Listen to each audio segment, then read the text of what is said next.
హారిక హారిక ఈ కర్రీ చూడమ్మా జర నాకు బాగా బ్యాక్ పెయిన్ వస్తుంది జర చూడండి ఒక 5 మినిట్స్ చూసుకుంటా హారిక మమ్మీ హారిక కొంచెం ఇల్లు హారిక ఈరోజు ఇంట్లో పని అని బాగా బ్యాక్ పెయిన్ వస్తుంది పని చేయలేకపోతున్నా నేను మరి హాస్పిటల్కి వెళ్ళొచ్చు కదా మమ్మీ హారిక హాస్పిటల్ అంటే భయం హారిక ఆపరేషన్ అంటారు అలా అంటారు నా భయం నాకు తెలిసిన హాస్పిటల్ ఉంది జస్ట్ ఇంజెక్షన్ తో ఎటువంటి ఆపరేషన్ లేకుండా ట్రీట్మెంట్ చేస్తారు మమ్మీ ఎక్కడ పద నేను తీసుకెళ్తా సరే నేనైతే మా మమ్మీని షికారా పెయిన్ మేనేజ్మెంట్ సెంటర్కి అయితే తీసుకొని వచ్చేసాను. రాగానే ఓపీ తీసుకున్నాము. డాక్టర్ మోహన్ ఎర్వా గారిని కలిసాము.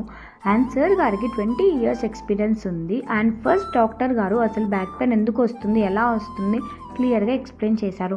ఎటువంటి ఆపరేషన్ లేకుండా కేవలం ఇంజెక్షన్తోనే నయం అయిపోయేలాగా మాకు హామీ ఇచ్చారు. ఫస్ట్ మా మమ్మీకి ఎగ్జామినేషన్ చేశారు. ఆ తర్వాత లోపలికి తీసుకొని వెళ్ళారు. అండ్ ఇక్కడ హై టెక్నాలజీ అడ్వాన్స్ ఎక్విప్మెంట్స్ ఉన్నాయి. మా మమ్మీ అయితే చాలా టెన్షన్ పడ్డది. మా మమ్మీ బయటికి రాగానే రిలాక్స్గా బ్యాక్ పెయిన్ చాలా వరకు తగ్గిందని చెప్పింది. నాకైతే చాలా హ్యాపీగా ఉంది.